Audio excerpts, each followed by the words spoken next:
और कुछ चीज़ होनी चाहिए कि 45 क्वेश्चन सच में सही हो, फीलिंग वाले नहीं। I feel that I will get 45 and when I meet the answer key then I am getting 39, इस जोन में नहीं रहना है।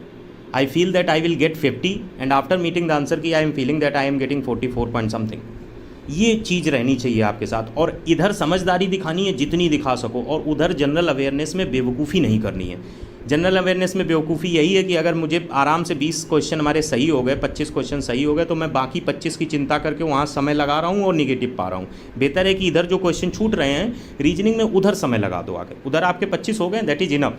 पेपर हो सकता है इस लेवल का आया हो कि 25 लाना भी कठिन हो, तो इधर कोई स्टुपिडिटी नहीं करनी है और इधर पूरा इंटेलिजेंस झोंक देना है। अगर हो सके तो पूरे 50 पे जान लगानी है। चलिए आज हम आपको ये दिखाते हैं कि ये क्वेश्चंस के प्रति आपका नज़रिया कैसा हो और कम से कम समय में कैसे सॉल्व हो सकते हैं। और इसके साथ रिस्पॉन्सिबिलिटी आपकी ये है कि प्रीवियस ईयर के जितने भी क्वेश्चंस आपके पास अवेलेबल होनी चाहिए आपके पास बुक, उसमें से जो क्वेश्चन में ये लिखा हो 1 word is missing, 1 term is missing, 1 letter is missing and 1 number is missing, बिल्कुल यही वर्डिंग हो। आज वाला जो रहेगा पीडीएफ, उसमें देखिएगा थोड़ा थोड़ा मिलता जुलता होगा इससे चीज़ें, लेकिन वर्डिंग अलग होगी। बिल्कुल सेट पैटर्न आपको बता देंगे, वही क्वेश्चन वहाँ आएंगे। इवन ये भाषा भी वही होगी। अगर आप सही से एनालाइज करें प्रीवियस ईयर के रीजनिंग के क्वेश्चंस को, तो आपको पता चल जाएगा कि इसमें मेहनत कहाँ करनी है। तो ये वाले क्वेश्चन आपको सारे करने हैं। अराउंड ये 35 से 40 हो सकता है 50 क्वेश्चन ऐसे हों। जो मैंने 15 दिए हैं, ये इस तरीके के 50 से 60 क्वेश्चन होंगे। तो आपको बाकी बचे हुए क्वेश्चंस लगाने हैं। जिस भी क्वेश्चन में डाउट हो, आप इस वीक में वो सारे क्वेश्चंस देख डालिए जिसमें डाउट हो और हमने सीट में ना दिया हो प्रीवियस ईयर का, तो आप वो नोट करके तुरंत स्क्रीनशॉट हमें व्हाट्सएप पे कर दीजिए। और मैं वो सारे क्वेश्चन मिला के कंबाइन जितने लोगों के आएंगे उनको भी डिस्कस करूँगा कि वो आपको नहीं आए हैं, it means it to be discussed. अब इस क्वेश्चंस को सॉल्व करते हैं। ये बातें ज़रूरी थी, सीधे हम आपको सोल्यूशन बता दें उससे ज़्यादा ये बातें ज़रूरी थी, क्योंकि solution is only important with the factual knowledge, but the knowledge that I have given you earlier is important to how to deal with the facts. चलिए अब पहला क्वेश्चन देखते हैं। इसमें जो क्वेश्चन फर्स्ट और सेकेंड है, इसमें वर्ड्स को एक ऑर्डर में लेटर्स के लिखा गया है। मतलब जैसे वज वर्ड्स देखो तो इसमें कितने लेटर्स हैं, 2 2 4 2 6 2 8 1 9। इसमें कितने हैं, 3 3 6 1 3 3 6 2 8। पहले में 9 लेटर हैं, फिर 8 लेटर हैं, फिर 7 लेटर हैं, फिर 6 लेटर हैं, यानी कि इसके बाद 5 लेटर आने चाहिए। अब ये क्वेश्चन अगर अचानक से आपके सामने आएगा तो ये बात समझने में कई मिनट लगेंगे।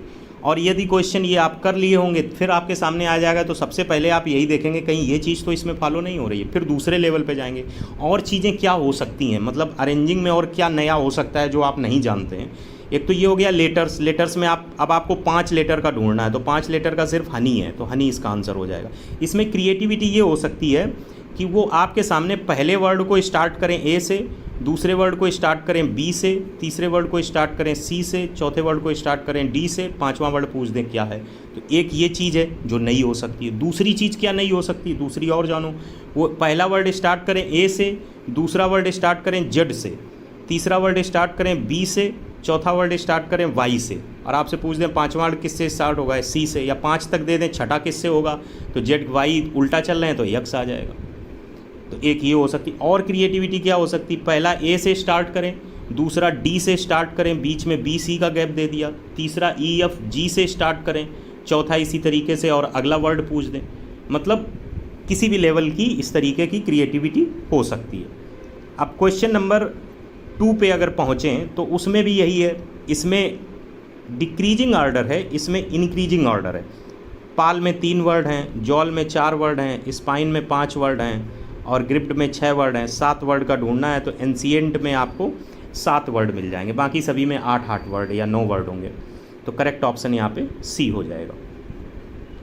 इसके बाद जो थर्ड क्वेश्चन है आपके सामने, which of the following terms follows the trend of the given list.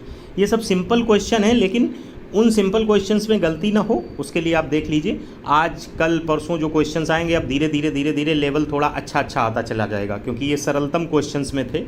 और ये क्वेश्चन वहाँ 4 से 5 आपको मिलेंगे, 4 to 5 क्वेश्चन वहाँ मिलेंगे। संख्या 6 से 7 भी हो सकती है। मिनिमम कंडीशन में 4 से 5, एक ये टर्म वाला मिलेगा, एक लेटर वाला मिलेगा, नंबर वाले शायद 2 मिल जाए।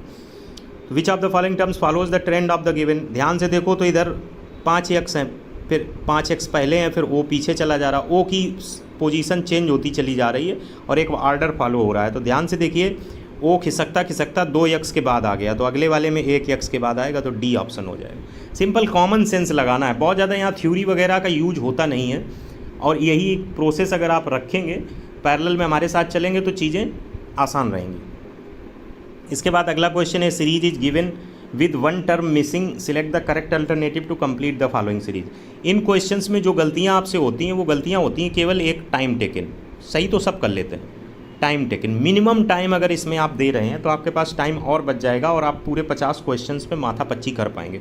और उसका सीधा सा तरीका है, जब भी आपको वहाँ पे, चूँकि CBT टेस्ट होगा, कंप्यूटर स्क्रीन पे होगा, आपको एक सफ़ेद कागज़ या डायरी टाइप की मिलेगी, उसमें सबसे पहले आप ABCDEFGH Z तक और इसके बाद एक बार और ABCD इसी रो में पूरी लिख दीजिएगा Z तक, और उसके नीचे नंबरिंग एक ही के नीचे लिख दो 10 11 से लेके पूरा 26 तक। इतना करके बैठ जाइएगा, पेपर शुरू होने से पहले ही आपको सीट मिल जाती है, तो एक आध मिनट पहले, 30 सेकंड पहले इतना करके ज़रूर बैठ जाइए। ABCD 2 ऑर्डर में हमेशा, और नीचे एक ऑर्डर में कम से कम नंबरिंग, और आप देखिएगा कम से कम 6 से 7 क्वेश्चन में आपको उसकी मदद मिलेगी और टाइम भी बहुत बचेगा। और करने का तरीका क्या है ये जान लीजिए।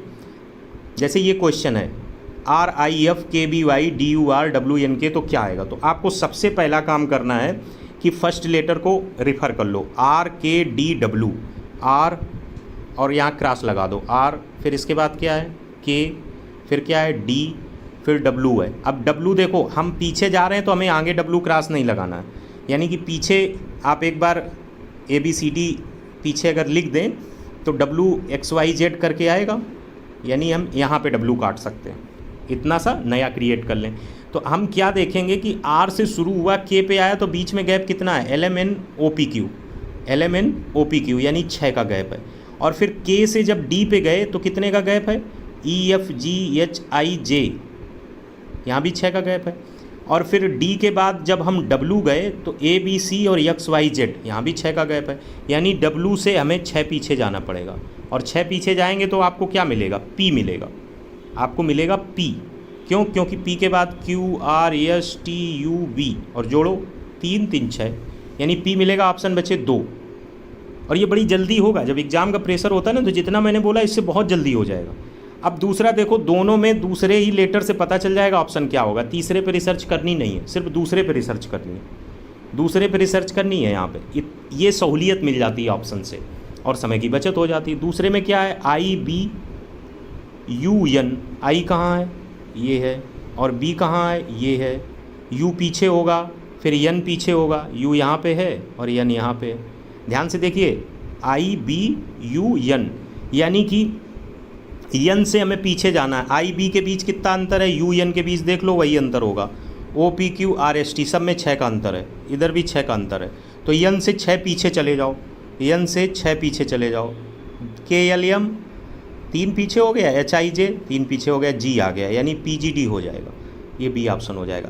अब ये करने में ज़्यादा देर इसलिए लगी क्योंकि इसका एक और वर्जन है कि आप न्यूमेरिकली देख सकते हैं। जैसे मान लो RIF है, RIF को आप न्यूमेरिकली लिख दीजिए, R पे जो नंबर आए 15 16, फिर I को लिख दीजिए, फिर F को लिख दीजिए, उसमें भी टाइम इतना ही लग जाएगा। और हम आपसे कहेंगे कि नंबरिंग से बेहतर आप सही से ABCD लिख लीजिए, ABCD 2 बार। और जब भी कोई क्वेश्चन ऐसा फील हो कि ये रिवर्स चल रहा है तो दूसरी बार जो ABCD लिखी हो वहाँ से शुरू करिए। अभी आगे क्वेश्चन आएगा उसमें हम समझा देंगे आपको, इसमें कोई मतलब कन्फ्यूजन नहीं है, यही एक अप्रोच है और इसकी स्पीड होनी चाहिए। और नंबरिंग के थ्रू भी जाएंगे तो आप कल ले जाएंगे, but I will not suggest you numbering in every case. Numbering केवल क्रिटिकल केस में यूज किया जाता है, जब आप कलेक्ट ना कर पा रहे हो, चीज़ें कनेक्ट हो जाएं सीधे सीधे तो कोई दिक्कत नहीं है। 5वां क्वेश्चन है, series is given with one term missing, select the correct alternative to complete the following series. हमने आपसे कहा कि ये लिखा रहेगा तो बहुत जल्दी होगा। F कहाँ है, F ये रहा, J कहाँ है, ये रहा, बीच का गैप 3 हो गया, O कहाँ है, ये रहा, बीच का गैप 4 हो गया, S कहाँ है, ये रहा, बीच का गैप 3 हो गया, B कहाँ है, नहीं S के बाद कुछ होना चाहिए, उसके बाद B होगा। B मतलब F और J के बीच गैप कितने का है, GHI 3 का गैप है, पहले 3 का गैप है, फिर J और O के बीच गैप है KLMN 4 का है, फिर O और S के बीच गैप 3 का है, यानी अगला गैप 4 का आएगा, स्पष्ट है। तो 4 का गैप कर देंगे यस के बाद, तो TUVW यानी यक्स मिलेगा। यक्स हो गया। उसके बाद आप देख लीजिए यक्स और बी के बीच, क्योंकि इसके बाद फिर से ए बी होगा, तो यक्स और बी के बीच फिर से 3 का नहीं, यक्स और बी के बीच फिर से 3 का गैप हो जाएगा, क्योंकि यहाँ पे 4 का गैप था, तो यक्स आंसर आ गया। तो ये क्लियर हो गया कि करेक्ट ऑप्शन बी है। एक ऑर्डर में चल रहे हैं 3 4 3 4, उसी तरीके से लेते चले जाएंगे। यही मैं कह रहा था कि 2 बार आप आगे लिखा होना चाहिए, इसके बाद 1 बार और लिखा हो तो सीधे मिलता चला जाता है, आपको रुकना नहीं पड़ता है। इसके बाद अगला क्वेश्चन है, select the letter cluster that can replace the question mark in the following series. बस वही है कि जब 4 लेटर दिए हों तो कोशिश करिए कि आप ऑप्शंस के थ्रू सिर्फ 2 में मेहनत करें और आंसर आपका आ जाए। ध्यान से अगर देखें तो एक चीज़ इसमें क्लियर होती है कि सेकंड में जी होगा, वो सभी में है, तो इससे कोई ऑप्शन नहीं निकला। Yes you W, yes yes के बाद यू फिर डब्लू, टी छोड़ रहे हैं फिर वी छोड़ रहे हैं, एक एक का गैप है, यानी डब्लू के बाद यक्स छोड़ दें वाई आएगा, और वाई में आंसर एक ये है एक ये है, और जी सेकेंड सेम है, लास्ट भी सेम है, तो हमें थर्ड पे काम करना पड़ेगा। अगर इस ऑप्शन को देखो तो इसमें लास्ट लेटर भी सेम है, बीच वाला भी सेम है, सिर्फ थर्ड लेटर में डिफरेंस है। 2 ऑप्शंस में मिल गया, शुरुआत वाई से होगी, तो सिर्फ थर्ड लेटर को देख लेते हैं। टी के बाद वी है, टी यू वी, यू का डिफरेंस है, वी डब्ल्यू यक्स, डब्ल्यू का डिफरेंस है, और फिर यक्स वाई जेड, जेड आ जाएगा, ऑप्शन बी पार्ट हो जाएगा। और इवन कुछ क्वेश्चंस में आपको ये भी लिखने की और इस पर जाने की ज़रूरत नहीं है, ऑब्वियस है। जैसे ये है, ये बिना मेहनत के yes T U V W एक एक का गैप है तो वाई हो जाएगा, सेकंड सेम है तो कोई दिक्कत नहीं, टी यू वी एक एक का गैप है तो जेड हो जाएगा, यहाँ पे कोई दिक्कत नहीं, लग गया। ये around 7 to 8 second it will take, even 12 to 13 seconds, not more than that. तो ऐसे क्वेश्चंस में ज़्यादा विचार नहीं करना, उस स्पीड को मेंटेन रखिए ताकि जो क्वेश्चंस में समय लगे उनमें समय दे सकें। फिर इसके बाद अगला क्वेश्चन है, select the letter cluster that can replace the question mark in the following. Same procedure इसमें भी चलना है। हमने देखो यहाँ पे 2 बार लिख के समझाने के पॉइंट ऑफ व्यू से 2 बार लिख दिया है, यहाँ पे ए बी सी डी को 2 बार लिख दिया है। जैसे डी जी जे एम, डी 4th नंबर पे है, जे 4th के बाद 5th 6th 7th 8th 9th 10th number पे, बीच में 4 का गैप है, E F G H I नहीं 5 का गैप है, डी और जी है, 1 मिनट, डी के बाद जी है फिर जे है फिर यम है, डी के बाद जी है फिर जे है फिर यम है, इस पे 4 पे है, और ई एफ जी 5 6 7 पे है, 4 के बाद 7 पे है, और फिर एच आई जे 8 9 10 पे है, फिर के एल एम 11 12 फिर 13 पे है। ठीक है, तो 3 का गैप है, 16 पे आएगा। चाहे आप नंबरिंग से कर लें चाहे वैसे कर लें, हैबिचुअल पे डिपेंड करता है। अगर आप नंबरिंग से करते रहें तो नंबरिंग से कर लें। जैसे मेरा अपना परसेप्शन क्या रहता है, मैं लेटर्स में जल्दी कर जाता हूँ, ये लिखा रहता है तो उससे मिलाना भी नहीं रहता। आप 4 को उधर मिलाओ, सीधे सीधे वो सर्किल करते जाओ और वो आगे बढ़ते जाओ। हाँ, ये हो जाता है जब कई क्वेश्चन आ जाते हैं तो ये ABCD आपको 3-4 बार लिखी होनी चाहिए, क्योंकि उसी पे बार बार सर्किल करते रहोगे तो थोड़ी दिक्कत आ जाएगी, लेकिन इतना होता नहीं है। तो 3 का गैप रहेगा, मतलब अगर आप देखें तो जे के बाद कितने लेटर छोड़ रहे हैं, 2 छोड़ रहे हैं, तो यम के बाद 2 लेटर छोड़ दीजिए, NO यानी P रहेगा, P में ये रहेंगे, और सेकेंड लेटर से ही आंसर डिसाइड हो रहा है। 3 सेकेंड लेटर से तो नहीं हो रहा है, थर्ड लेटर से भी नहीं हो रहा, लास्ट लेटर से हो रहा है। तो पहले सेकेंड वाले में B आएगा, ये कन्फर्म लग रहा है दूर से। यल के बाद P है, यल के बाद P है, यल यहाँ पे है, इसके बाद P है, यानी 3 लेटर छूट रहे हैं, और P के बाद T है, QRS फिर 3 लेटर छोड़ रहे हैं, T के बाद UVW फिर 3 लेटर छूट रहे हैं, और X के बाद फिर 3 लेटर छूटेंगे। तो दूसरी सीरीज इसीलिए मैंने लिख दी ताकि आपको कोई दिक्कत ना हो। YZ A छूटेगा तो B आएगा, यानी ऑप्शन A और D होगा। लेकिन लास्ट में इसमें डिफरेंस है RQ, तो लास्ट को सीधे देख लेते हैं, बीच वाले को देखना ही क्या जब वही रिपीटिंग है। WBGL, W कहाँ पे है ये, इसके बाद B XYZ 4, फिर 4 छोड़ोगे CDEF तो G अपने आप आएगा, फिर 4 छोड़ोगे HIJK तो यल अपने आप आएगा, फिर 4 छोड़ोगे MNOP Q अपने आप आएगा, ऑप्शन D हो जाएगा। जब ये एक तरीके से डबल ऑर्डर में लिखा होगा और ये करना होगा तो ये सब घूम फिर के आपको बहुत ज़्यादा समय लेगा, तो 40 सेकेंड्स लेगा, 50 सेकेंड्स लेगा, और वहाँ एक स्पीड रहती है, एक रिदम रहती है, और जो ये प्रैक्टिस आप कर रहे हैं इसका भी इम्पैक्ट पड़ेगा उस पर, तो इसका ऑप्शन D हो जाएगा। इसके बाद अगला क्वेश्चन है, select the cluster that can replace the question mark in the series. फिर वही तरीका है, यस के बाद यन है, यस कहाँ है, ये रहा, इसके बाद यन है, उल्टा लौटा जा रहा है। तो जब भी उल्टा लौटा जाए और सीरीज 2 में लिखी हो तो पहले नंबर में यस ना देखा करो, दूसरे वाले में यस देखो। यहाँ पे यस देख लो, इसके बाद यन है, तो बीच का डिफरेंस सबसे पहले देखो, ओ पी क्यू आर 4 का डिफरेंस है, ठीक, यन आ गया। इसके बाद क्या है, यन के बाद के है, यन के बाद के है, यम यल 2 का डिफरेंस है, ठीक। के बाद क्या है, के बाद है यफ, जी एच आई जे 4 का डिफरेंस है, 4 2 4, यफ मिल गया। अब 2 होना चाहिए टेक्निकली, ई डी सी फिर से 2 का है, अब 4 होना चाहिए टेक्निकली, बी ए जेड वाई एक्स 4 का है, कोई दिक्कत नहीं। अब फिर 2 का होना चाहिए, डब्ल्यू वी यू, क्वेश्चन ख़त्म। अब मान लीजिए 30 सेकंड्स गए, कोई दिक्कत नहीं है, इतना तो हमें समय मिल ही रहा है, लेकिन कम से कम ये कॉन्फिडेंस है कि कहीं से कोई गलती नहीं है। और देखो जब आप डबल में लिखेंगे तो सेकंड वाले से चलेंगे तो अपने आप फर्स्ट पे कितनी सहूलियत से पहुंच रहे हैं। इमेजिनेटिव वे में नहीं सोचना पड़ेगा कि उस वाली सीरीज़ में क्या होगा क्या नहीं होगा, नंबरिंग में जूझना नहीं पड़ेगा, बस वो पॉइंट गलत मत रख दीजिएगा। अब नंबरिंग में क्या रहता है, रट जाता है नंबरिंग में, ए का 1 है, जेड का 26 है, गुणा भाग करते हैं, वो भी प्रोसीजर है। बट मैं अपनी तरफ से आपको सजेस्ट करूंगा, अगर आपकी आदत नंबरिंग की नहीं है तो इसको डेवलप कर लीजिए, इसमें समय कम लगता है, शुरुआत में थोड़ा सा अजीब लगता है, ठीक है। आ जाते हैं missing number, select the missing number from the given series. इसमें क्या रहता है कि आपको एक स्ट्रेटजी के थ्रू चलना है, स्ट्रेटजी इन द सेंस कि क्वेश्चन में जो सीरीज में नंबर आगे बढ़ रहे हैं, हमें मिल रहे हैं, वो कैसे मिल रहे हैं। अगर कोई सिंपल नंबर है, जैसे 6 है, फिर 11 आ जाए, फिर 15 आ जाए, फिर 20 आ जाए, तो इसमें अब बहुत ज़्यादा कुछ नहीं होगा, एडिंग करनी होगी, सब्सट्रैक्टिंग करनी होगी। एडिंग दूसरे तरीके से करनी होगी, 2 + 3 + 4 इस तरीके से करनी होगी, आपस में जुड़ते चले जा रहे होंगे। और अगर डिफरेंस बढ़ता चला जा रहा है तो तुरंत आपका माइंड जाना चाहिए किसी नंबर का स्क्वायर ऐड हो रहा है, किसी नंबर का क्यूब ऐड हो रहा है, किसी नंबर के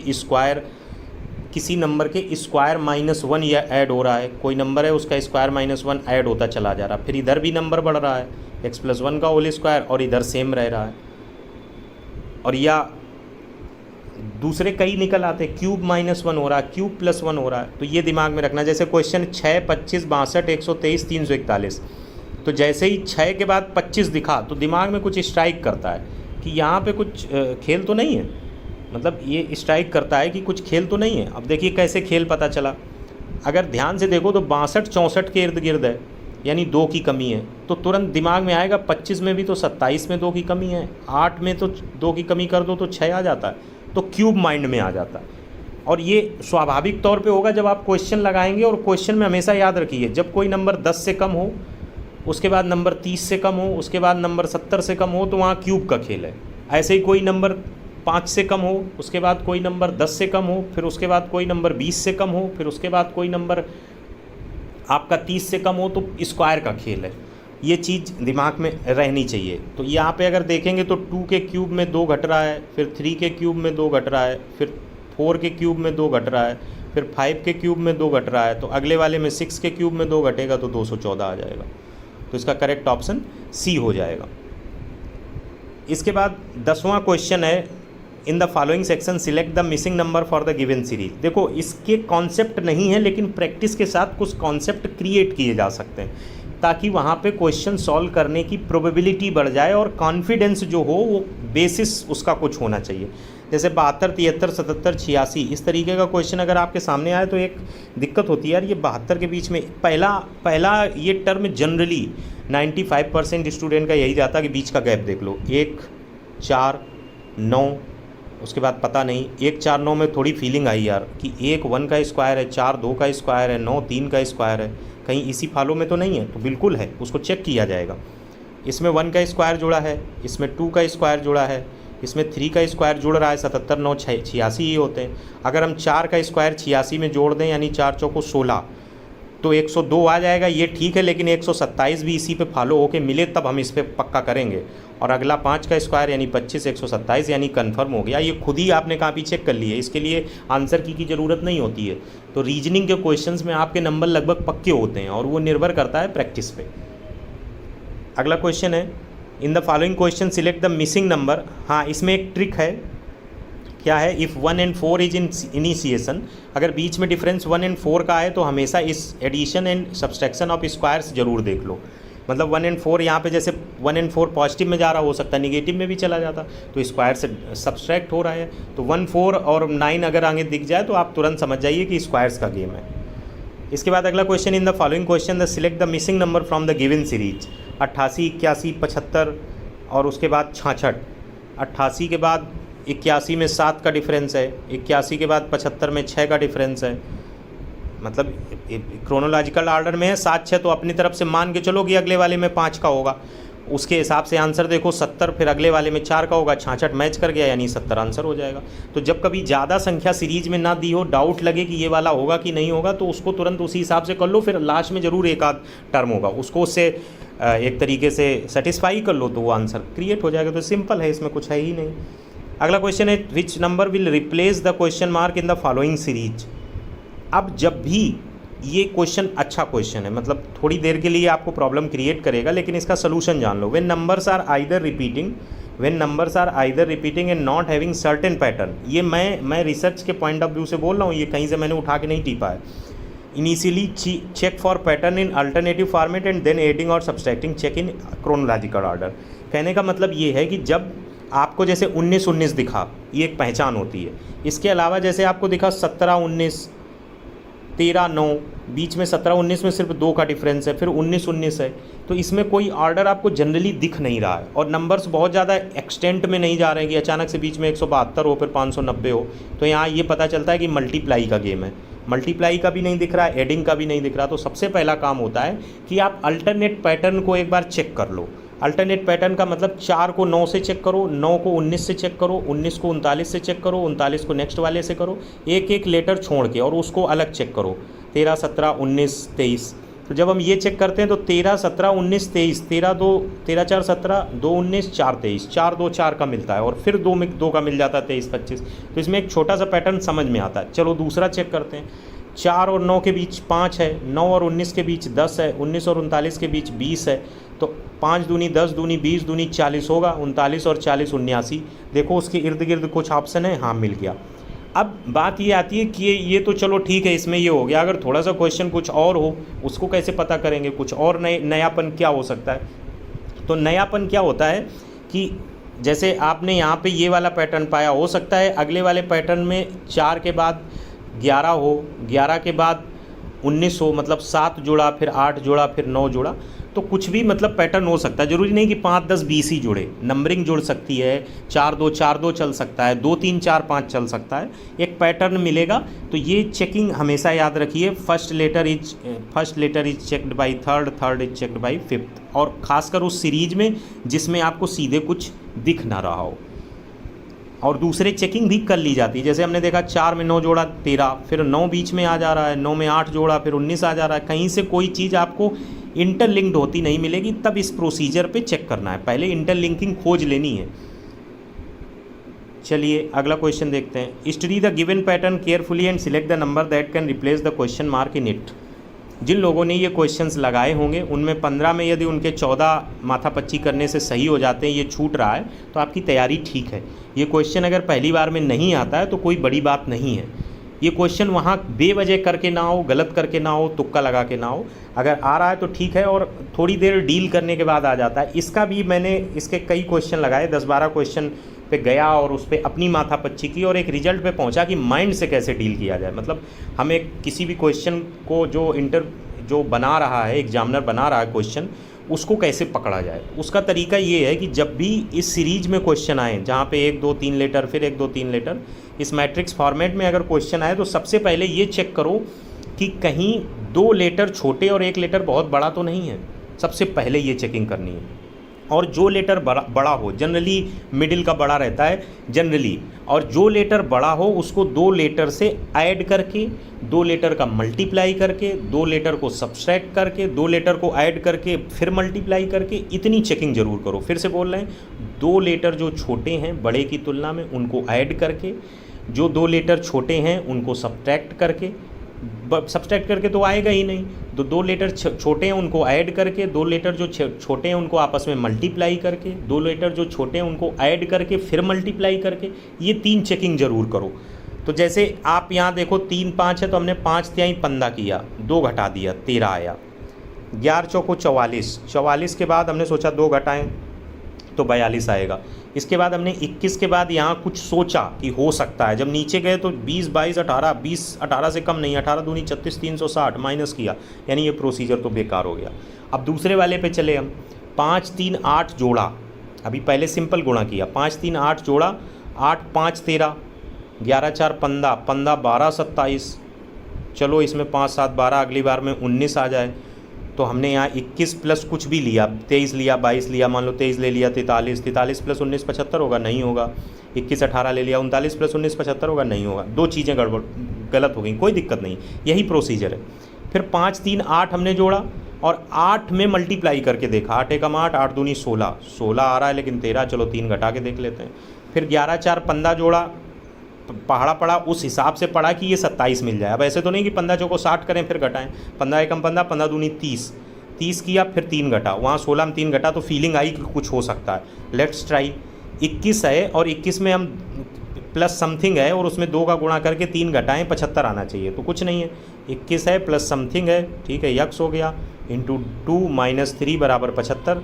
ये 3 जाके इधर जुड़ जाएगा तो 78, 2 का भाग हो जाएगा तो 39। तो 21 में कितना जोड़ दें कि 39 आ जाए, 21 में 18 जोड़ दें 39 आ जाए, तो आंसर 18 हो गया। तो ये वाले क्वेश्चंस अपने आप में कंपटीशन के पॉइंट ऑफ व्यू से प्रैक्टिस्ड होने चाहिए, ताकि वहाँ ये क्वेश्चन आपका मिनिमम समय में सही हो जाए।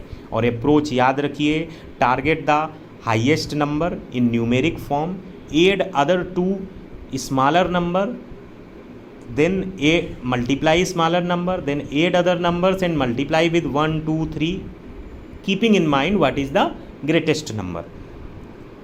ठीक। इसके बाद अगला क्वेश्चन है, in the following question select the missing number from the given series. अब इसमें भी एक ट्रिक है, नंबर इज इंक्रीजिंग मच, जब नंबर ज़्यादा बढ़ रहा हो, check for multiplication with simple subtraction addition then squares and cubes of natural numbers. कहने का मतलब ये है कि जैसे 13 के बाद 50 है 198, तो सिंपल तरीके से पहले गुणा करके देखो, अगर गुणा करने से आ जाता है तो ठीक है, नहीं आता है तो गुणा करके कुछ घटा कर देखो, सिंपल 1, 2, 3, नहीं आता है तो ठीक है, फिर गुणा करके स्क्वायर और स्क्वायर को घटाते चले जाओ क्रोनोलॉजिकल ऑर्डर में। मतलब जैसे 13 का गुणा किया 4 में 52, फिर घटाया 1, यहाँ पे मान लो हमने 51 लिख दिया होता, यहाँ पे हमने 51 लिख दिया होता, तो आपने 13 चौको 52, 52 में 1 घटाया 51, फिर 51 का 4 में गुणा किया तो 5 चौको 20, 204 आया, फिर हमने यहाँ पे घटा दिया 4, तो 200 लिख दिया अगले वाले में। अब अगले वाले में क्या करेंगे, 200 का 4 में गुणा करेंगे तो 800 आएगा, 800 में हमने घटा दिया 9, समझ रहे हैं तो 791 आ जाएगा। मतलब हमने स्क्वायर्स घटाए हैं। एक ये भी कंडीशन हो सकती है। अब यहाँ पे क्या है, 13 चौको 52 - 2 तो 50 है, फिर 50 चौको 200 - 2 तो 198, फिर 198 चौको 792 - 2 तो 790। तो अगला क्या आएगा, 790 गुणा 4 - 2, इतना करना कोई कठिन थोड़ी ना, 4 का 0, 4 9 36, 4 7 28, 3 3160 में 2 चला गया, 3158, बी पार्ट हो गया। इसके बाद अगला क्वेश्चन है, select the letters from among the given options that sequentially replace the question mark. बस वही ABCDEFGH लिखा है, बी के बाद ई के बाद आई है, बी ए रहा, फिर ई है यानी 2 है, फिर आई है यानी 3 है, फिर उसके बाद यन है, जे के यल यम यानी 4 है, फिर यन के बाद टी है तो 5 छोड़ रहे हैं, तो टी के बाद जो आएगा उसमें 6 छोड़ेंगे तो ये 6 छोड़ देंगे तो ए मिल जाएगा, और इसके बाद फिर 6 छोड़ देंगे तो आई मिल जाएगा, यानी आंसर ए आई हो जाएगा। छोटे बड़े का गेम ही नहीं है क्योंकि यहाँ ऑप्शन में नहीं दिया, फिर भी हो तो आपको दिखना चाहिए ई आई 2 ये है फिर कैपिटल है तो जनरली ए कामा आई ही आएगा। तो इस तरीके से इसका ये आंसर हो जाएगा। तो ये चीज़ें जो हमने आज लगाई हैं इसके बेसिस पे वहाँ 4 से 5 क्वेश्चंस आपको मिलेंगे। थोड़ी बहुत माथापच्ची हर बार करनी पड़ती है, रीजनिंग का नेचर ही यही होता है कि ऐसा नहीं होगा कि आपको सब हलवा क्वेश्चन मिल जाए। तो आज जो क्वेश्चन हम आपको दें उसमें आपकी रिस्पॉन्सिबिलिटी है कि उन क्वेश्चंस को मिनिमम समय में एक्यूरेसी के साथ करने की कोशिश करो। जो क्वेश्चन आपके गलत हो रहे हैं उसको सोल्यूशन में देख लो कि अगर कोई नोट इसमें लिखना है रिमेम्बरेंस के आधार पे तो लिख लो, और अगर एज इट इज आप रिमेम्बरेंस रख सकते हैं उसके पॉइंट ऑफ व्यू से तो रख लीजिए। मिलते हैं नेक्स्ट वीडियो में। Thanks for watching.